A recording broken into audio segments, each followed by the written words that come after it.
activism, resources, and art. I am the assist. I'm not gonna tell y'all what that means. Go back and look at other shows and find out what that means. It's that important. But my right hand sister, this is not the right hand sister, but this is a powerful sister nonetheless. Family. Glockaware family, you know what I'm saying? Yes, made a brother cry on a show and all that. You know what I'm saying? I was on a crying tour that week though. I think I cried on every show I was on. And people didn't even know I was ready to start crying on some shows. And I held it. They didn't know. They didn't know what was going on. But it was all it was tears of joy. You know, it wasn't pain. You know what I'm saying? Things is moving in a very amazing way. I'm a very blessed individual. My life is good. You know what I'm saying? You know.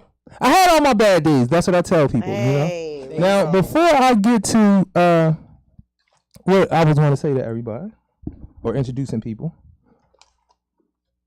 well, letting people introduce themselves. So I always like to give people shout outs. This, you know, I'm a bald head brother. We can't move around this world without scullies or hoodies. It just can't happen. When the temperature get about 40. I need something on my head. I just, you know, and at 38, I found out what being cold to the bone meant. Yep, what? I didn't know what that meant until I got older. Yep. So I'm gonna tell y'all a real quick story before. Shout out to, what's the little sister name? That dude. She's an actress. She's a dancer. Dana Cohen. Good looking on the Scully. I know y'all probably didn't think I was gonna slide back through and have this joint on. This joint came through in the clutch. You know what I'm saying? So I appreciate y'all. We're going to definitely have to have y'all back on the show. So I'm not going to go on one of my little rants or tirades to start the show because I got two guests. And we going to try to get to a lot with these two guests. One, like I said, Glockaware family. Can you let people know who you are? What's going on, PSA people? Listen, it's your girl Nelly coming to you straight from the G Shop. I am honored to be on Philly Service Announcement. Oh, yeah. I am a certified mindfulness yoga instructor and personal trainer. I am also an artist. I paint wearable apparel. What else do? I do a lot. I seen you out and about, too, on Instagram, too. I don't keep that to myself, boy. But go ahead. And I like to get grown sometimes, you know. So you will not see me dressed like this when I'm out and about being an adult. So I wear many hats. I'm a licensed and certified contractor. I need to get back to doing that with my business. I want to invest in some urban areas, some opportunity zones. So I got a lot going on. Okay. But again, tell them the name of your show. What time? So I also have a podcast. Instagram, how can I forget that? My God. All that good stuff. So I have a podcast, Thinking Outside the Box, right here at the G Shop every Thursday from 3 to 4. That is also centered in like mental health, mental illness. That was the foundation of me starting that podcast, just from teaching my classes and getting feedback from people who came to my classes and them telling me, oh my God, I feel so much better mentally. Well, that was the reason why I got into it 12 years ago. So to know that what I practiced at home and what I was giving out into the universe to other people was working, that's what made me want to get certified and all that stuff. So then I decided to do this podcast. Shout out to Rosie Porter. I was a guest on her show, and that's how I kind of even got started in this podcast thing. She asked me to be a guest co-host for the month of July, and people were like, you can't stop. I loved your episodes. You got to keep going. So shout out to my big bro Toucan. He had a slot available. Yeah, shout out to Toucan. And I jumped right on in. So you were I think you were the quickest returning guest. You know what I'm saying? I think you was the quickest return, but it was so much more that we didn't get to get to. So, you know, let them know who you are. I'm Justina. I'm currently an urban farmer and youth educator, lover, healer, land steward, nurturer, all the things. I'm really happy to be here. So I will ask that one of you look at this because I need glasses, and your boy about to get insurance, and it was a part of the job. Listen, I just got my glasses, so I'm not judging. So I just want to make sure that we shout out to County Kravitz. County Kravitz just checked in. Okay, good looking, bro. That's another Glockaware family. Yes, you know what I'm saying? I appreciated being on the show with him. You know, I love being around people that just be open, like, yo, I didn't know that. I need to know more. Keep talking. I appreciate that so much because one of the things that I say a lot is that right now black people are being outsmarted. That's just flat out. We being outsmarted. If you don't introduce new information, you're not going nowhere. Yeah. That's just how it go. So So I want to get to this conversation because we started talking about it a little bit in the car. The last time you was on here, the thing that stuck out to me is when I asked you like who you were, because I'm like I always say I'm big on identity. Black people need to know who they are. Yep. When somebody asks you who you are, that should not be a moment. Yeah. But if I ask you, and I always say this because this is real, if I ask you about Denzel, if I ask you about Lil Durk, if I ask you about, Khloe Kardashian, you could rattle off 10 things without even thinking about it. Yeah. You know what I'm saying? So you said something about your lineage when you was like, I'm the daughter of, and then you even took it because a lot of us don't know who our great grandparents are. Yeah. My paternal grandparents, I only know my grandmom, and I really don't know nothing about her. My grandfather could walk in this room right now, I wouldn't know the man. You feel what I'm saying? And that's on the paternal side, and on the maternal side, I only know my grandparents. I don't know much about my grandmom's mom. I don't know anything about my grandfather's mom and dad. So when you went back a couple generations and it was clear that you knew what it was. Like I either talked to these people or my mom gave me all the game. Yeah. So tell me why that was important to explain who you were in that way. Yeah. So and give me a little understanding about how you even got to know that information. Yeah, so first things first. So last time I introduced myself based off of my maternal lineage, but on my dad's side, so I'm named after my great grandmother on my dad's side. Her name is Justina. It's a Cuban name, so like they pronounce it Justina, but we're in America, so we do that. And on my mom's side, I mean, I grew up with my great grandmother. I'm really, really blessed. Like, may she rest in peace. She only passed away my sophomore year of college. So when we were going down to Virginia, and we actually made it a big thing. We had these big family reunions, but we made a point every year for her birthday in October, which was just a few weeks before mine. Everybody would go down to Virginia for her birthday.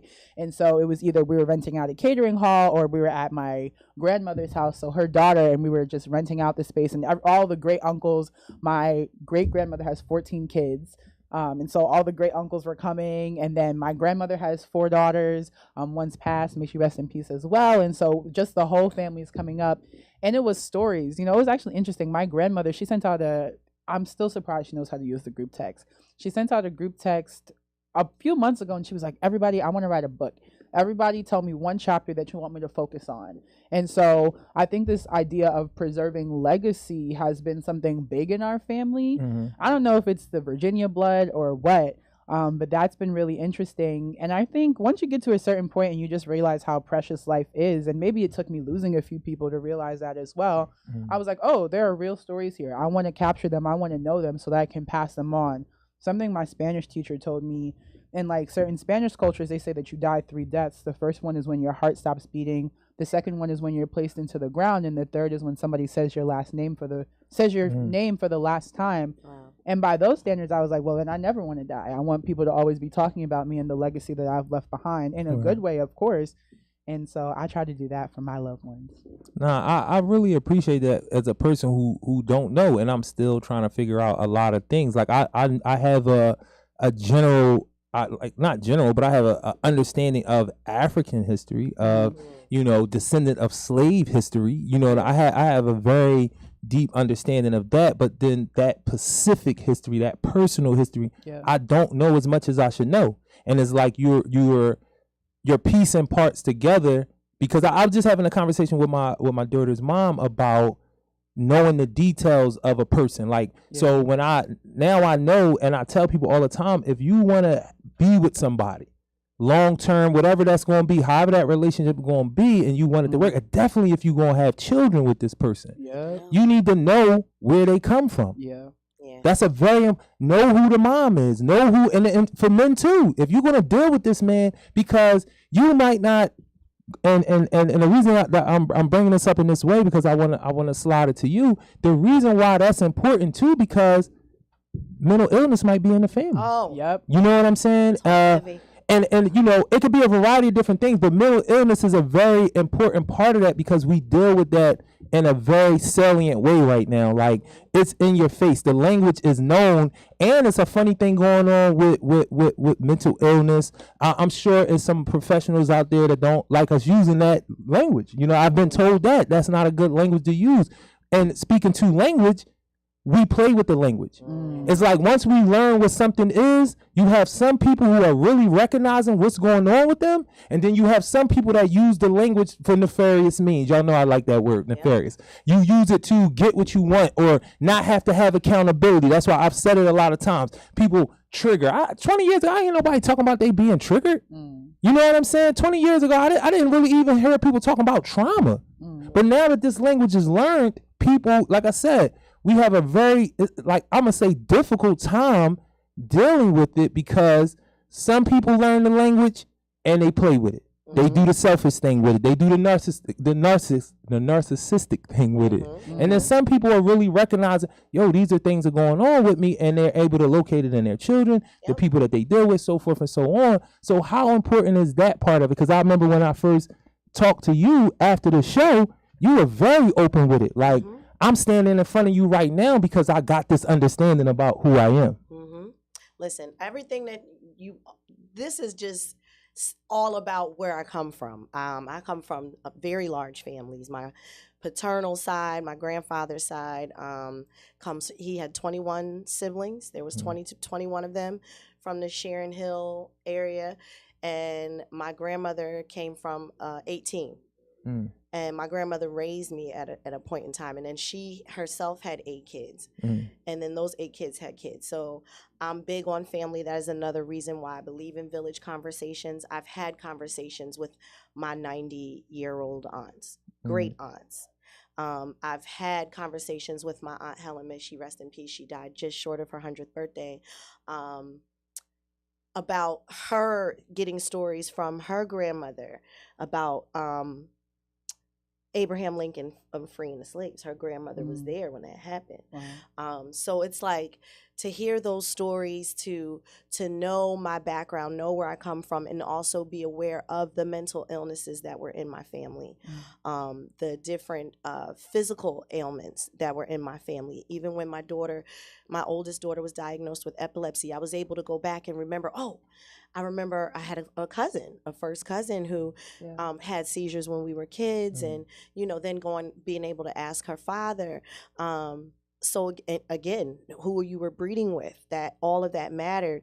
Knowing my mom's history, my mom knowing her history and her parents' history and her grandparents' history, it made a difference because when I started suffering from anxiety and depression, or labeling myself with those titles, and feeding into the stereotype that because you're suffering from these things that you should act out on these things, I learned a different lifestyle, and yoga saved my life. Because it is to that point, and I'm a swing it back over to that point. That's kind of what I'm talking about. The whole you know how I am thing. You know what I'm saying? Y'all know, like, nah, that's not enough. That's not enough. You need to give me more in order for me to. Because when you know better, you do better. Exactly.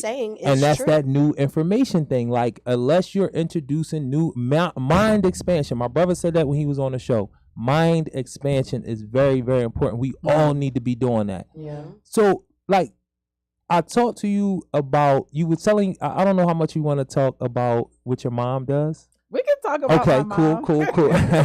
Cool. So you were saying in the car that you told me before what your mom does. You know what I'm saying? My mom's a Republican. I think he's dancing around it. No. I'm not dancing around it because I don't have an issue with that because I understand a lot of the groundwork to why you have black Republicans. Right. And there's different types of black Republicans. They're not all the Buckeye type.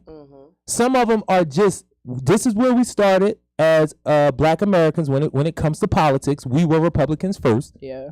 And they were strong in religion and they were strong in independence. And the only thing that they wanted from the American government is equal protection under the law. We don't need y'all. This is how they would talk at this time. So when you talk about Abraham Lincoln, that's a good segue into what we're talking about because that's what we were asking for. We just was like, listen, we got our own guns. We know how to grow stuff. We know how to build stuff. The only thing that we're asking for is we pay fair taxes like everybody else. And when something happens that the federal government or the local or state government has to get involved, we be treated fairly. Yeah. We don't want anything else.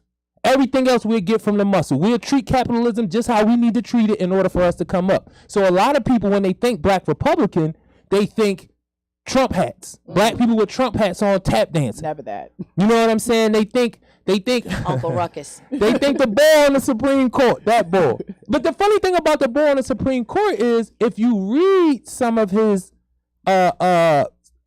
judgments about economic issues, he's very much independent overall. When we talk about his issues socially about race and all of that, then when you see who is white, we go into all of that.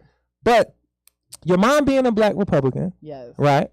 And all the things, I really was leaning towards the orientation part of it. Okay. Like you saying, after me and you had that conversation the last time we talked, and then you saying, your mom saying, you are light years ahead of me. You know what I'm saying? So tell me some of the things like you told me you and your mom used to have like back and forth and all that. So give us a little rundown about your mom, because that's real dope for people to know her, a black woman being in that space that you don't think that a black woman would be in. Yeah. And then give us a little bit about what you learned from your mom, like the give and take on your mom, where you at right now, like stuff like that. So I love my mom very much. Hi, Mommy, if you're watching. We're going to send it to her.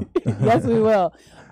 So I think she got her start. I mean, even just when she was talking about going to college, she didn't have any money for applications. And so she wrote to the school, she applied, and she was like, hey, I don't have money for the applications, but I hope that you'll take it and accept me anyways. The two schools she applied to, the only one who even took her application was William and Mary, and that's where she went. She went on to become the first black homecoming queen there, so shout out to her. And then beyond that, she went to Howard Law. So she came out and she did law school. And I was actually doing the math, because you told me that folks should wait until they're 30 to have kids, and I was like, how reasonable is that? And I did the math. My younger sister, my mom had her when she was 37, so she prioritized her law career. She went to school, she had her job before she even started her family. So I think that's a part of it too, when we're thinking about like work ethic, and also like what does it mean to give back to the community and things like that. I learned from her example. And so I bring in the Republican aspect because when she was working in law, and she's been like in fair housing, her most recent, well, not most recent, but a little bit ago, she was working as the commissioner of economic development for the village of Hempstead, which is a place in Long Island, which is where I'm from. And all of her positions up to that point were government appointed. So it was based on like whoever was in government, like the mayor, for example, whatever party they were in, that's where they were running. So she was getting appointed as a Republican. And those were her positions. That's where she got to.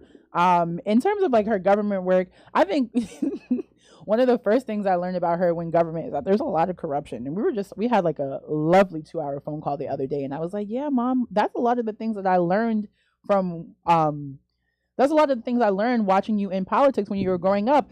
But then she also taught me, well, that's why you document everything. That's why you always go above. That's why you're transparent. That's why if people ask you questions, you make sure that you have your documents straight. She was always CYA always. And I move with that often. So that way people can't come question you, and anybody else can run around and do what they're doing, but you will always have your stuff straight. And so if anyone ever asks to see the documents, well, yeah, here, I have them all in this folder right for you. And don't look at me twice. And I think part of that was probably because she knew how she was being seen.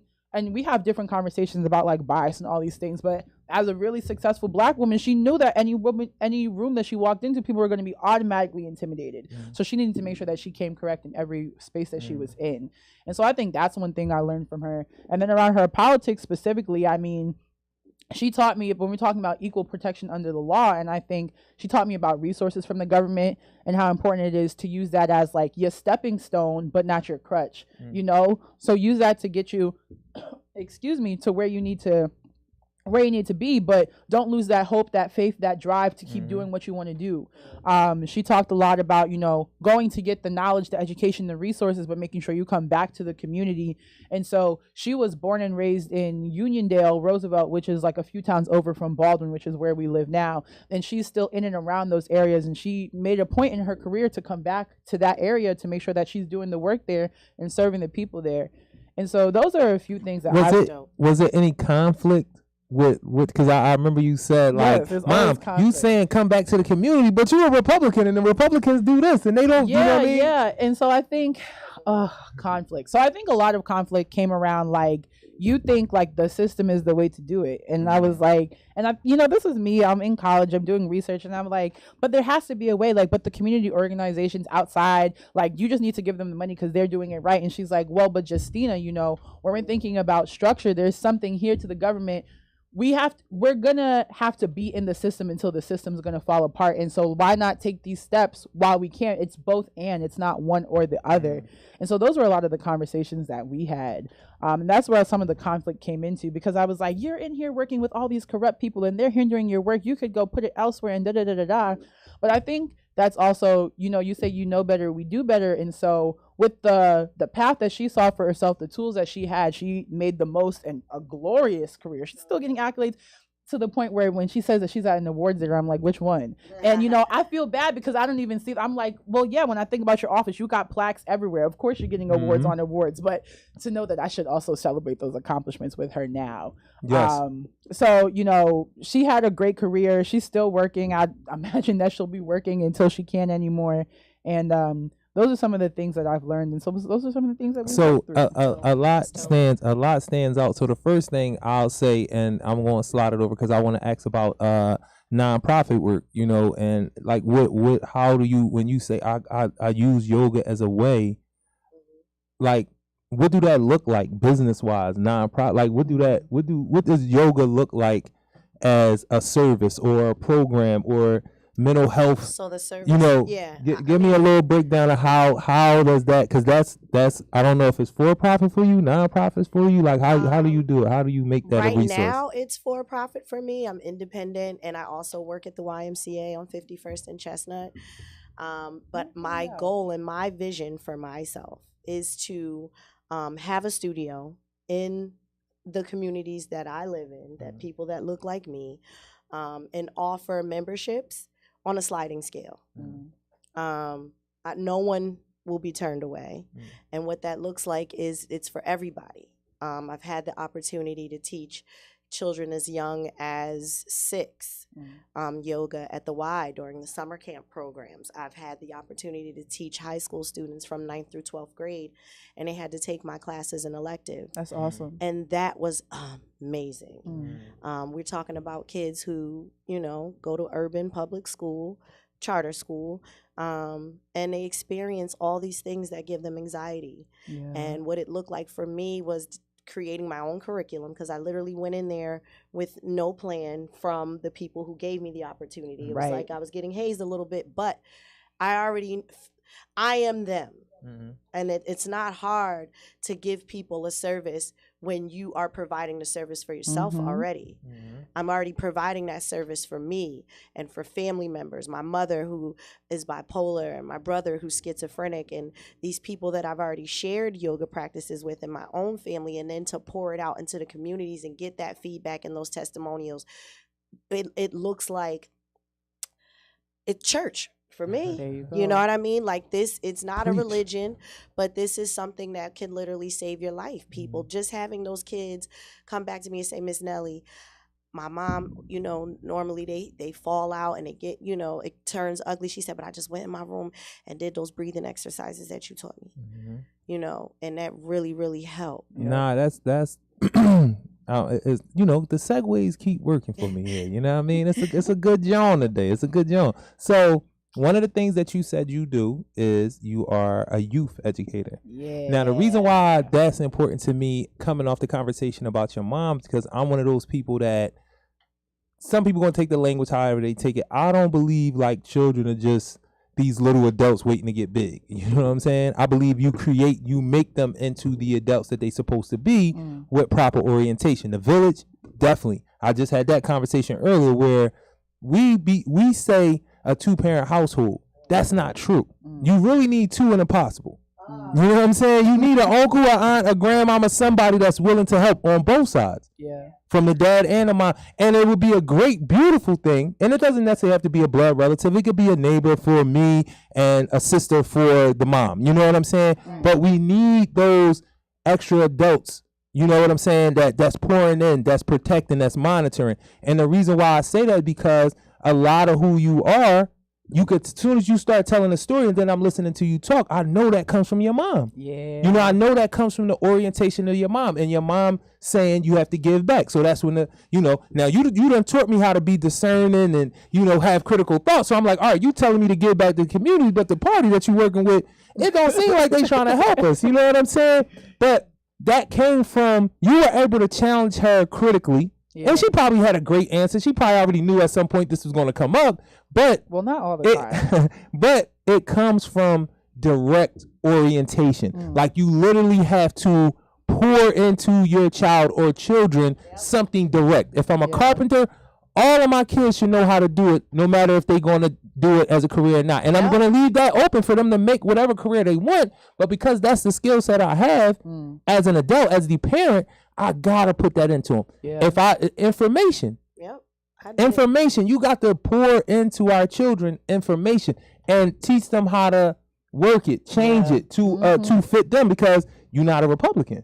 Oh, no, but you're I could tell from the way you speak, you know, the fact that you graduated from college. This stuff is not happenstance. That came from the mother you have. Yeah. You feel what I'm saying? Yeah. So when your mom talks to you in that way about, damn, you light years ahead of me, what do that feel like? Like, seriously, what do that, knowing how deep, and you know, I'm a person that look to have stuff on my wall at my office at some point. So you saying that made me feel like you keep patting yourself on the back. You don't got no awards in that. You don't got nothing on the wall that say you done did nothing. You know what I'm saying? I'm not saying that that's the end all be all, but it does mean something. You had to do something for it to come, especially being a black woman.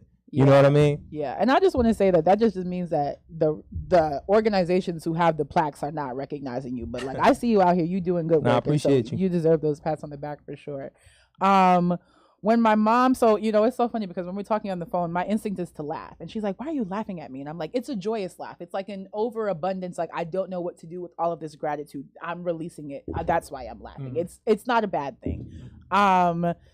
When I think, I don't know, I think sometimes I shrug it off and I'm like, you just raised a copy of yourself. But then I also think, and you know, but we talked about this, she's like, but you're doing everything, you've already learned from my mistakes. I'm guiding you through this. I'm showing you, I mean, I'll call her before I have interviews or opportunities. If I'm going through things at work, I'll say, Mom, can you just talk me through like how might you move around this? And we'll sit down and we'll have those conversations in depth. And so when we're talking about like a village, not only that 2-parent households, but beyond that, I mean, whether it's her sorority sister, who's basically my aunt, you know, knowing that I have those people that I can call on and that I can ask, and that foundation that she's built for me, I think that's a big part of where I am now. Even little things like when we would talk, Mommy, what does that word mean? You know where the dictionary is. Go on the bookshelf and look it up for yourself. And I think I'm not here without her and without what her mom did for her and what my great grandmother did for my grandmother. And so I know that I'm like in their image. And when people say like I'm my ancestors' wildest dreams, I mean, I'm living in the path. Say that again. Say that again. I'm my ancestors' wildest dreams. And so I'm just living in the path that was already created for me. I think for me, it also just makes me realize that I'm really placed on this earth to do real work. Like I wouldn't be here this powerful, this young, if I wasn't really meant to be moving and shaking things and really out here changing. How old are you again? I apologize. How old are you again? I'm 24. I turned 24 in October. And so I think the responsibility doesn't overwhelm me because I'm already here doing the work, and I know that if I keep showing up the way that I already am, the universe will take care of me and good will be poured in.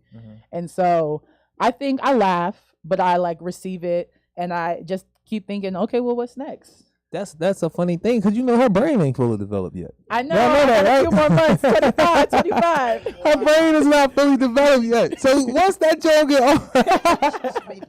already vicious. Once that joke get all the way developed, oh my God, that's why I met her right now. Because I'm about to I'm gonna call her mom like, yo, you is so dope. Like, she'll be like, who the hell is this guy? You know what I mean? Because I really appreciate that because we do tend to listen to white folks, and I'm saying white folks on just let them be. And no, because y'all really do orientate y'all. You feel what I'm saying? Y'all really do orientate them. Structure. But y'all come to us and stand in front of the podium, you know what I'm saying, and be like, no, you just gotta let them be the people and just create boundaries around. No, this shit gotta be very direct with whatever skill set you have or the people around you have that love you. So if you got a homie that's a mechanic, why your son ain't at the garage with him? You feel what I'm saying? Like, why is that not a thing? Go ahead. I did it. I have 4 kids. And when I started the contracting company, everybody had a part to play. The girls had to help. Well, my daughter was allergic to everything, so she couldn't go into the houses and do the cleanups, but the boys did.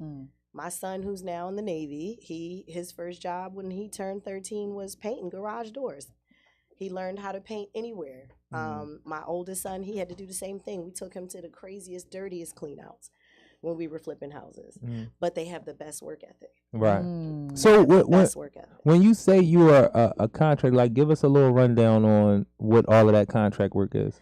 Oh, God, I was doing everything except for flooring and electrical, so I would sub that stuff out.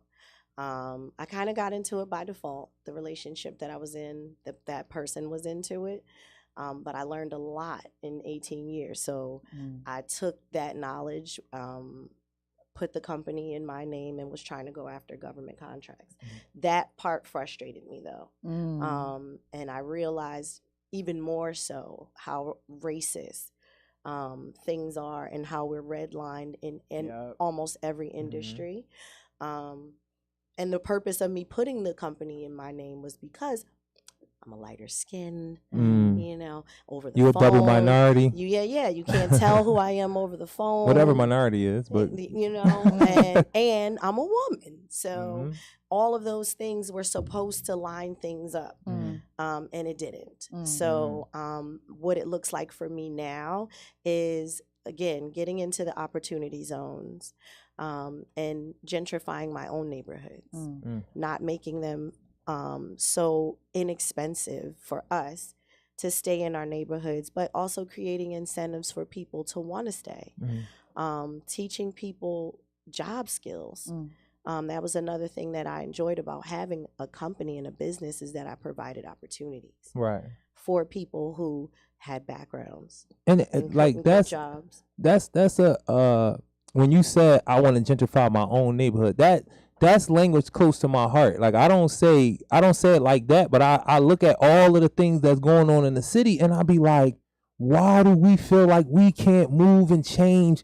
Why we can't make a downtown? You know what I'm saying? Why we can't make these big ass apart? Why is it not us? Because and I have an understanding, but I'm just saying, I just want us to look at it in that way. Like, this is not something that when we sitting there like gentrification is eating up our neighbor, we can come together and become mortgage firms, and we can do all of those things, realtors, the whole nine, and look out, be scouting parcels, we can start investment groups, yes, we can do all that stuff. So, and I know a lot of that is the trust that we have been weaponized against each other. I have to use it in that way. I have to say the language in that way, no matter how small it is. To I said, and I've been saying this a lot, like, we walk in the room and we trigger each other.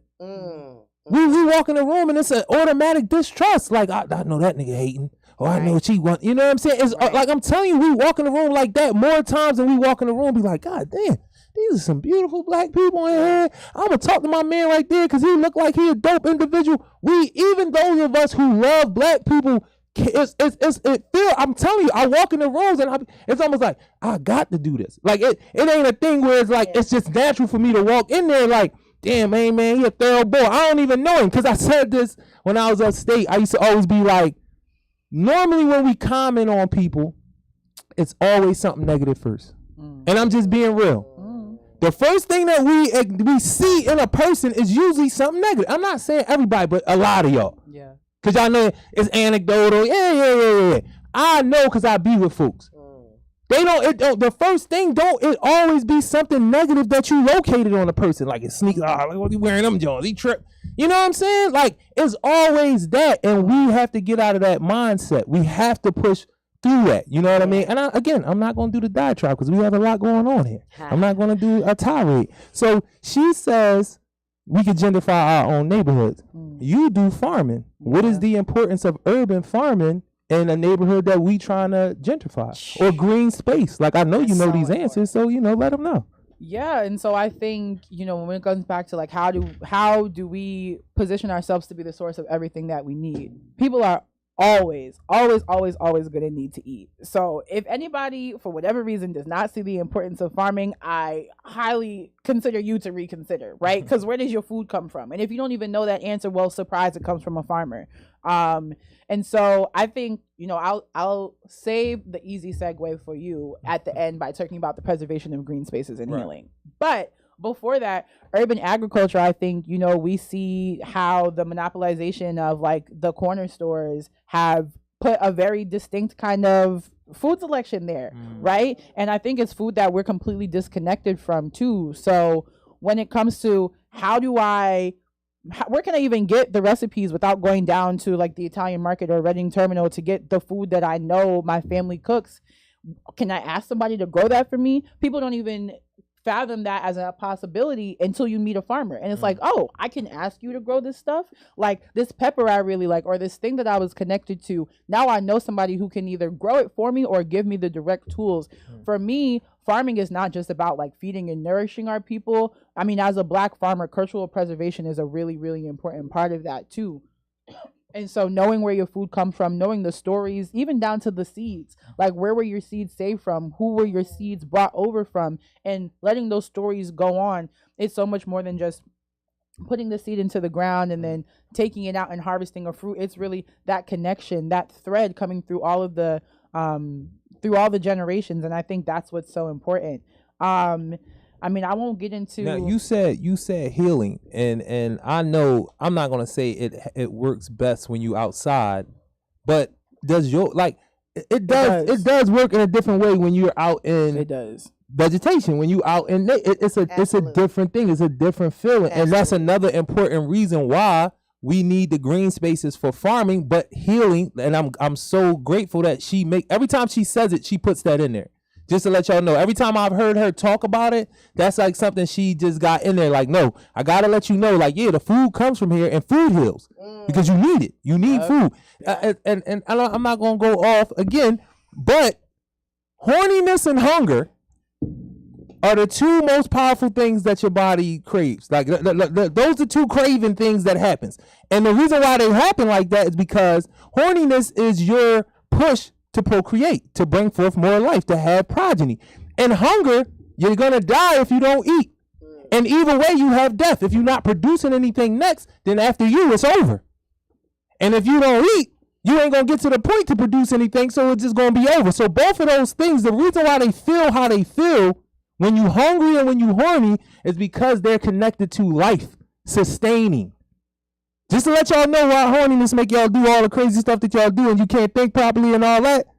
Because your body is on a time where it's like, yo, you need to procreate. Now, we've changed it to all pleasure. But that's not the reason why your body does it. Horniness is actually a survival tactic. Wow. Just think about it. Look it up. Read into it. Okay. I'm being real. Horniness and hunger. But explain to us, well, not but more. Explain to us the difference when you're doing yoga in green spaces versus in a building, and you know what I'm saying? Well, that's one of the reasons why I don't like to teach yoga at like Crunch Fitnesses and stuff like that, where I have all this music blaring and weights slamming in the background. Again, I said in the beginning, I'm a mindfulness yoga instructor. I'm not just a yoga instructor. And there's some people that just teach yoga based on the poses and the history of it.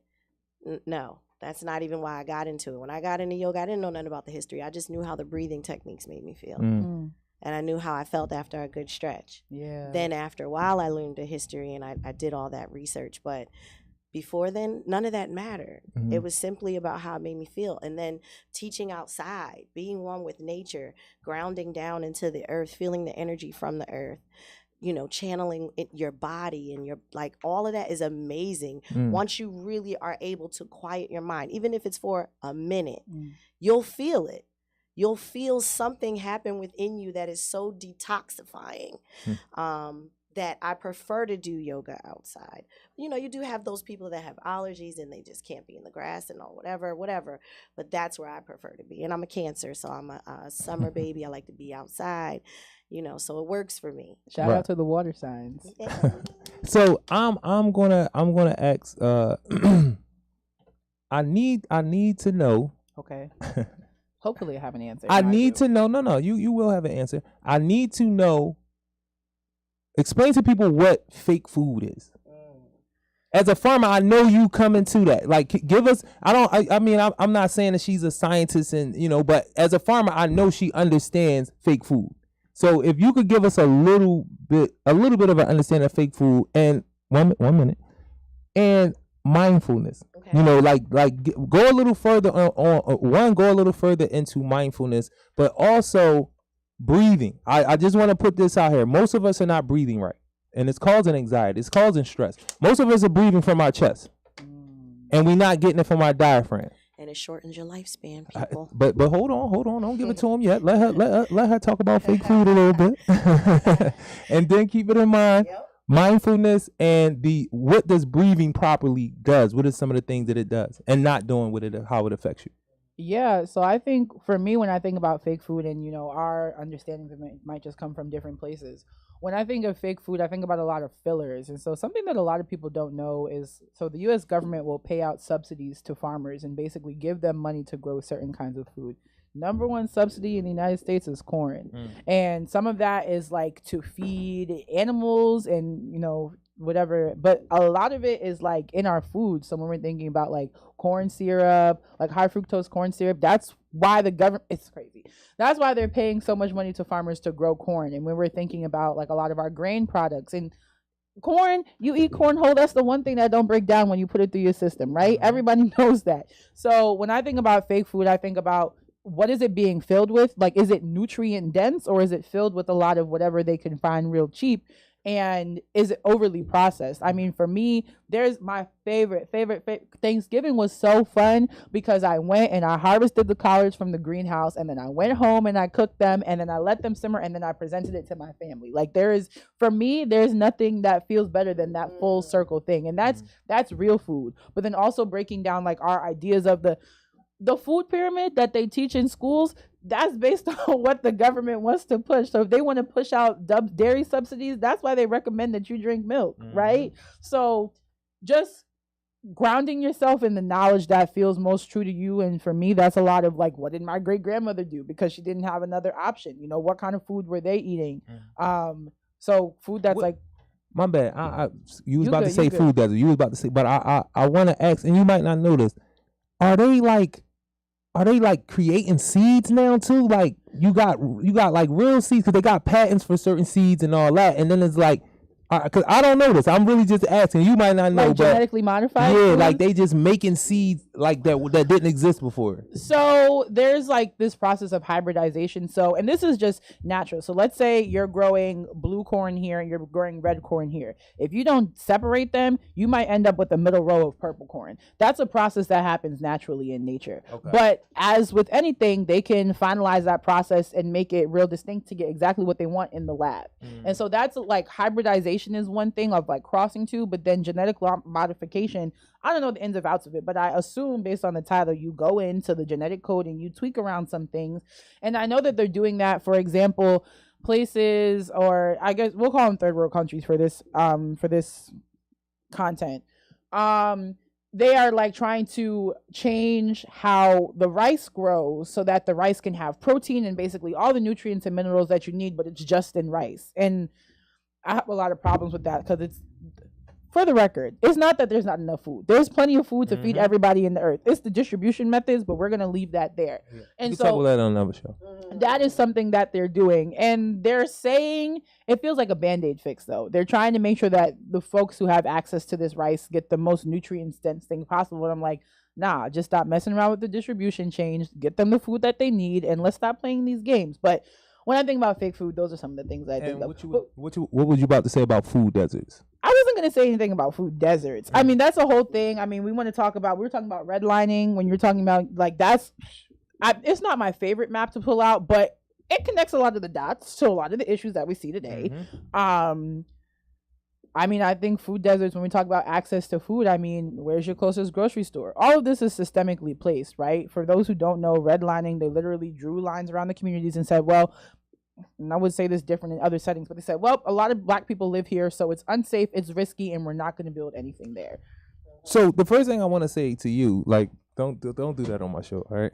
Don't do that. Don't do what? Don't do that on my show. I'm not going to say that here. No, exactly how it would come out in other settings. I mean, that's how I needed to come out on this show. I was thinking about, if I'm talking to, if I'm in a classroom setting, or if I'm in an interview, I might explain it a little bit different. But this is the most, if anybody's like, what is redlining?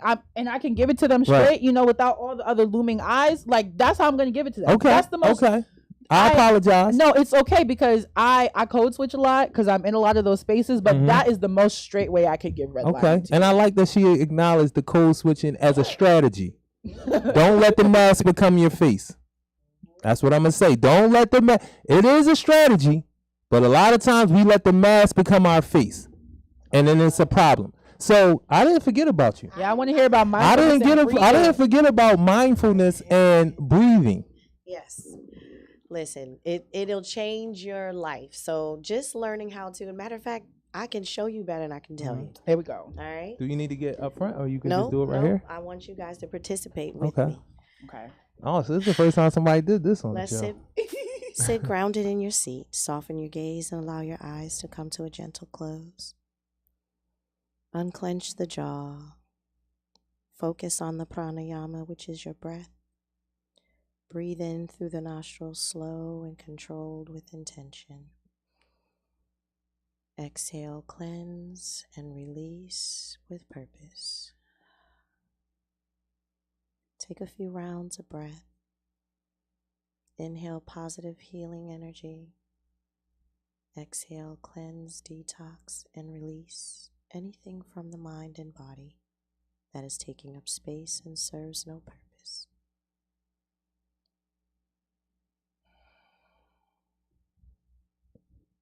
Start to feel any weight lifted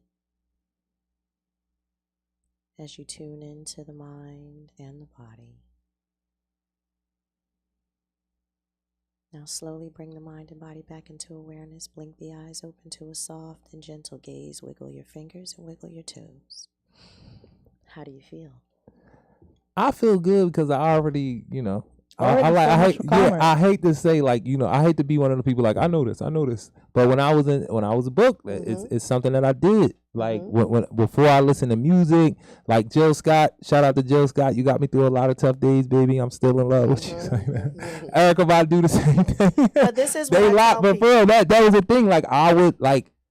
But let me get myself together. So people get confused when they say, well, I don't know how to meditate. We all know how to meditate. Anything you do that brings you pleasure, joy, and brings you to a state of relaxation is meditative. Jill Scott for you was meditative. That was healing. Mary J. Blige for me, My Life album, meditative. Straight up. Taking a shower, eating your food, finding that time that you can just tune into yourself, reading a book, writing a song, cultivating the earth, farming, all of those things, anything that brings you joy in that present moment, use that as a meditative moment. People, get this whole misconception in their mind that, oh, if I'm not breathing and nam myoho renge kyo and start floating on air, that I'm not feeling this euphoric whatever that I'm supposed to feel. And that's not for everyone, right? So whatever whatever relaxation looks like in your body, whatever that feels like in your body, that's your euphoria. You know what I mean? That's your peace. That's you in your meditative state. Learning how to slow down the breath, on the other hand, and control the breath will also help you control the mind and control how you react to things. It'll make you more aware of your surroundings and yourself, just everything. It'll help you to stay calm in the midst of chaos is the way that I like to explain it to people.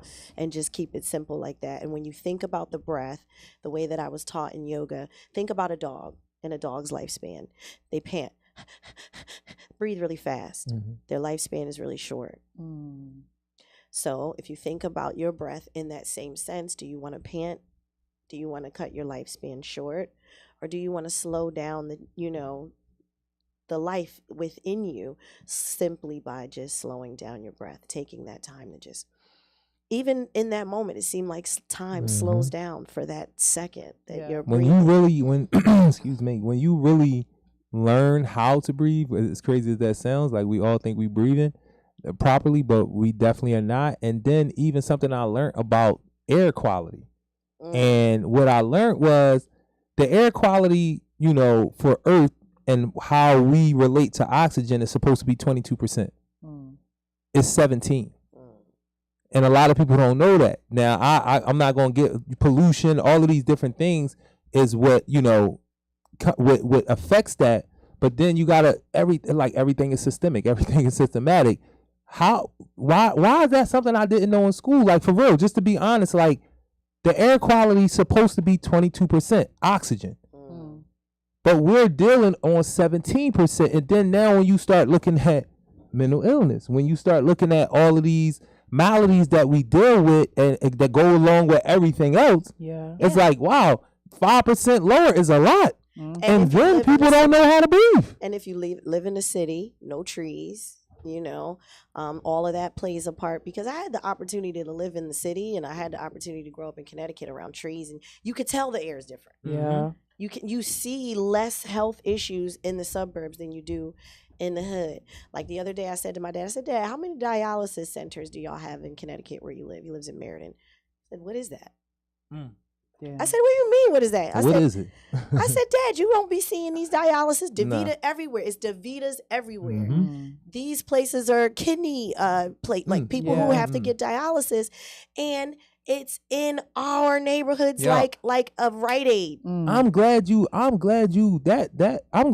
that out there, because most people don't know. Like, seriously, they don't know. And it's crazy that I know what it is, but I didn't, until you just said it, I didn't connect the dots of how many I do actually see. That's popping up in areas as a part of filler to a center, shopping center. They pop up. It's like it's like the giving blood, and you know them Jones pop up. I'm like, well, how is this? How is the lab corp and all that a part of the center now that we supposed to shop at? But it's a crazy that's a crazy thing. I'm glad you explained that, because people really don't know what that is, and that speaks to us not being healthy as a people. So I seen you get a little excited when she said something about trees. Again, green space. And I think that just goes back to healing, but also it comes back to maps. I'm kind of a map nerd sometimes, and so the city of Philadelphia put out this report, but it was basically looking at the average temperature of a block based off of its tree coverage. And when we're talking about kind of like these respiratory diseases, so when we're talking about air quality and we're thinking about asthma, if the heat triggers that, and not even like different kind of trigger, but if it's extremely hot on your block, your respiratory disorder can be triggered at a higher level. And so when we're thinking about, okay, block A has way less tree coverage, it's all concrete, of course it's going to feel like the devil's butt. Like if I step outside and I already have trouble breathing, that's going to be that much worse. Versus if I go to this other place and there's tree coverage everywhere and there's green spaces on both sides of my block, well, now the whole neighborhood is cooler and I can walk around, I'll feel the difference in the air, and I might not even think twice about how much concrete there is around because I'm chilling. Why did you just tell people they weaponize the environment against us? They did. Why did she just say that? Why did she just tell y'all that they're they like, you know, they weaponized our environment against us? And I can go into the whole thing about asphalt and tar and concrete and how it's a simulation of the mountains, and the barren dry part, like you said, is like a simulation of the desert, and how people respond to it who are not, you know, because we're equatorial people. So that's not a natural habitat and environment for us. So even that makes you act other than yourself just walking down the street, the concrete jungle. That's not a play on words that's being lost to a lot of people. It really is that. So what I would say to that though, you said, and it's a little going off, but it's something that I definitely wanted to remember and bring back up. You said about going to Virginia, the family reunion. A lot of times we go from the north back to the south, and it's a different, it's just this totally different feel. But the thing that, and that's connected to what we saying about green space, because I used to go to South Carolina every summer from 8 up until about 18. You know what I mean? And I love it down there. I really do. I love it in Allendale, South Carolina. I couldn't live down there for a time. Excuse me, my fault. I couldn't live down there full time because the opportunities that I have in this city, the things I'm doing right now, I would not be able to do down there with this pace. You know what I mean? Not saying I wouldn't be able to create a lane, but it wouldn't be done with this pace. But the thing I wanted to make sure I didn't forget, because you talked about the village and you talked about going down south and having those family reunions and honoring our elders, storytelling being a major part of who we are as African folk. It was a time where our whole history of whole villages, clans was oral. Yeah. And it was scientific in the way that they explained it.